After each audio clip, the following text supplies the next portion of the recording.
–1980 के दशक के आखिर में मुस्लिम ब्रदरहुड की फ़लस्तीनी शाखा से हमास नाम की ऑर्गेनाइजेशन पैदा होती है। हमास पॉलिटिकली और मिलिट्री दोनों फॉर्मेट में एक्टिव हो जाता है। अपने प्रतिद्वंदी राजनीतिक दल फतह को इलेक्शन में हराने के बाद साल 2006 में हमास गाजा पट्टी या गाजा स्ट्रिप पर कब्जा कर लेता है। फ़लस्तीनी ज़मीनों पर लगातार हो रहे इजराइल के अवैध कब्जे के खिलाफ हमास हथियार उठा लेता है, जिसकी वजह से इजराइल के दोस्त अमेरिका और यूरोपीय यूनियन हमास को आतंकवादी संगठन घोषित कर देते हैं। साल 2023 के अक्टूबर महीने में साउथ इजराइल में सबसे बड़ा हमला करने के बाद हमास और इजराइल के बीच जंग शुरू हो गई। כוחות חמאס פלשו הבוקר לשטח ישראל בבוקרו של יום חג ורצחו אזרחים תמימים, ילדים וקשישים. ऐसे में सब ये जानना चाहते हैं कि हमास को किसने बनाया, हमास की ताकत क्या है, हमास के दोस्त कौन हैं, और सबसे बड़ा सवाल, हमास असल में है क्या। तो चलिए आज जानते हैं हमास का इतिहास और समझते हैं कि हमास एक आतंकवादी संगठन है या फिर एक बागी ग्रुप। हमास का मतलब है इस्लाम प्रतिरोध आंदोलन, यानी इस्लामिक रेजिस्टेंस मूवमेंट, और अरबी भाषा में इसके मीनिंग है उत्साह यानी जोश। इस ऑर्गेनाइजेशन का पूरा नाम हरकत अल मुकावमा अल इस्लामिया है, यानी हमास इसकी शॉर्ट फॉर्म है। ये ग्रुप राजनीतिक रूप से गाजा पट्टी को कंट्रोल करता है। गाजा पट्टी लगभग 365 स्क्वायर किलोमीटर का एक छोटा सा इलाका है। भारत की राजधानी दिल्ली का एरिया ही इससे 4 गुना बड़ा है, यानी कि 1483 स्क्वायर किलोमीटर। सोचिए इस छोटे से टुकड़े के लिए कितनी बड़ी जंग और कितने लोगों को वक्त से पहले इस दुनिया से रुखसत किया जा रहा है। गाजा 20 लाख से ज्यादा फ़लस्तीनियों का घर है। इन घरों पर भी इजराइल की विस्तारवादी लालची नजर है। वो गाजा को भी फ़लस्तीन के बाकी शहरों की तरह कब्जाना चाहता है। इजराइल के लिए कब्जाना या विस्तारवादी जैसे लफ्ज़ों का इस्तेमाल कम ही लोग करते हैं, मगर सच यही है कि इजराइल फ़लस्तीन की ज़मीनों को किसी भूमाफिया की तरह कब्जा कर उन पर अपनी बस्तियां लगातार बना रहा है, और इसे यूनाइटेड नेशंस भी अवैध यानी कि नाजायज़ यानी कि इल्लीगल ठहरा चुका है। लेकिन इस पर कोई एक्शन नहीं लेता। इजराइल को कोई छूता नहीं, इस देश के कथित तौर पर मसीहा भी नहीं। खैर, हमास पर वापस आता। हमास का मकसद फ़लस्तीन के इजरायली कंट्रोल वाले इलाकों में एक आज़ाद इस्लामी देश कायम करना है। फ़लस्तीन मोटे तौर पर 2 हिस्सों में बटा है, एक वेस्ट बैंक और दूसरा गाजा पट्टी। वेस्ट बैंक पर फतह पार्टी की सरकार का कंट्रोल है, जो इजराइल के खिलाफ हथियार नहीं उठाती। वहीं गाजा के इलाकों पर हमास का साल 2007 से कब्जा है। तो इजराइल की मौजूदा लड़ाई फ़लस्तीन से नहीं, हमास से है, लेकिन वो पूरे फ़लस्तीन को बर्बाद कर देना चाहता है। ये भी सच है कि सभी फ़लस्तीनी हमास को ना तो पसंद करते हैं और ना ही उसका साथ देते हैं।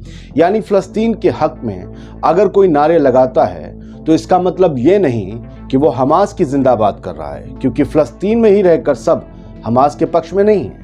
ये भी याद रखना चाहिए कि संयुक्त राष्ट्र, यानी कि जिसे आप अंग्रेजी में यूनाइटेड नेशंस के नाम से जानते होंगे, भारत में कई लोगों के लिए हीरो बन चुके इजराइल को फ़लस्तीनी इलाकों पर कब्जा करने वाली ताकत बताता है। कौन?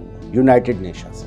यानी आसान शब्दों में कहें तो एक भूमाफिया या गुंडागर्दी करने वाला देश। कौन? इजराइल।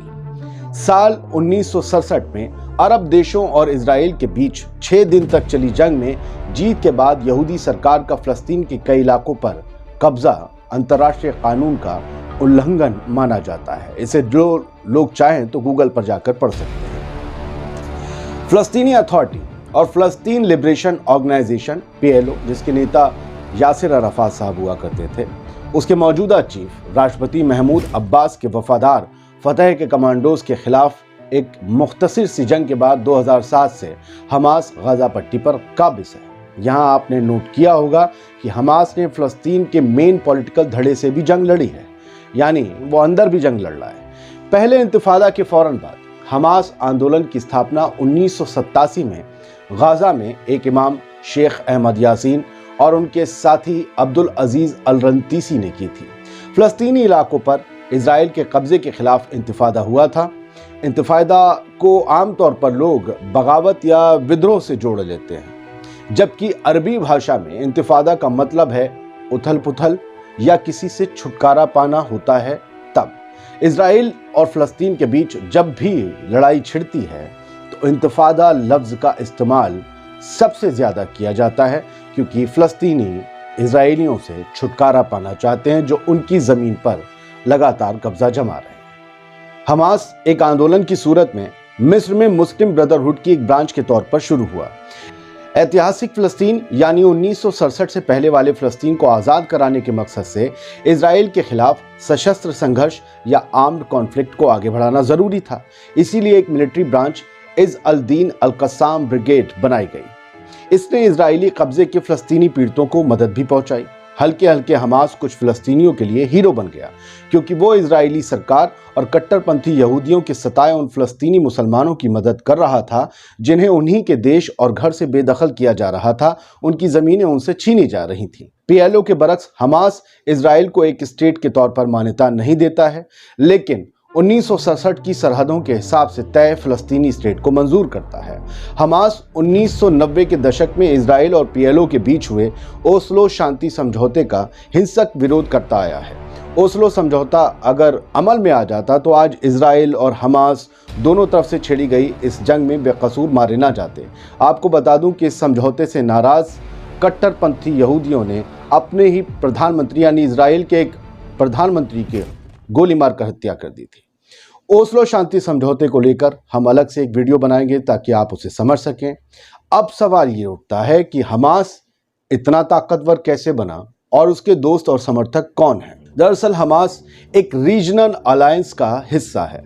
कहा जाता है कि इस अलायंस में ईरान, सीरिया और लेबनान का हिजबुल्लाह ग्रुप भी शामिल है, जो मिडिल ईस्ट में इजराइल को फ़ायदा पहुंचाने वाली अमेरिकी सरकार की पॉलिसीज़ की मुखालफत यानी कि विरोध करता है और करता रहेगा। ये उनका हलफ भी है। हमास और फ़लस्तीन का दूसरा सबसे बड़ा सशस्त्र समूह इस्लामिक जिहाद ग्रुप अक्सर इजराइल के खिलाफ एकजुट हो जाते हैं, दोस्ती कर लेते हैं, और वो उस जॉइंट ऑपरेशन रूम के सबसे अहम मेंबर हैं जो गाज़ा में हथियारों से लैस कई ग्रुप्स के बीच मिलिट्री एक्टिविटी का कोऑर्डिनेशन करते हैं। लेकिन हमास और इस्लामिक जिहाद ग्रुप के बीच रिश्तों में तनाव तब आया जब एक बार हमास ने इस्लामिक जिहाद ग्रुप पर इजराइल के खिलाफ हमले रोकने के लिए दबाव डाला। यानी फ़लस्तीनियों के लिए लड़ने का दावा करने वाले ग्रुप्स भी आपस में अदावत रखते हैं। हालांकि बाद में कुछ खबरें ऐसी आईं, दोनों ही ग्रुप्स ने कहा, ख़ासतौर से इस्लामिक जिहाद ने, कि हमारे बीच कोई मसला नहीं है, ये सब हमारे बीच मसला पैदा करने के लिए फैलाई हुई अफवाहें हैं। खैर, अब आते हैं ताज़ा हालात पर। हमास के मुताबिक उसने फ़लस्तीनियों पर कई दशकों तक हुए इजराइल के जुल्मों के जवाब में अपना सैन्य अभियान शुरू किया है। 7 अक्टूबर 2023 को इजराइल पर 5000 रॉकेट दागकर शुरू किया गया हमला उसी का नतीजा है। हमास के नेताओं का कहना है कि हम चाहते हैं कि अंतर्राष्ट्रीय समुदाय गाज़ा में फ़लस्तीनी बाशिंदों और अल अक्सा मस्जिद जैसे हमारे मुक़द्दस मुकामों के खिलाफ जुल्म और बर्बरियत को रोके। ये सभी चीज़ें इस लड़ाई को शुरू करने के पीछे की वजह है। आप सब ने उन हमलों को देखा होगा, कैसे एक के बाद एक इजराइल के आसमान में गाज़ा की तरफ से फेंके गए हमास के रॉकेट्स नज़र आए थे, आसमान में उनके पैराग्लाइडर्स नज़र आए थे, समंदर से भी उन्होंने हमला किया था। हमास ने दूसरे ग्रुप से भी लड़ाई में शामिल होने की अपील करते हुए कहा है कि 7 अक्टूबर के हमले सिर्फ शुरुआत हैं, जंग लंबी चलेगी।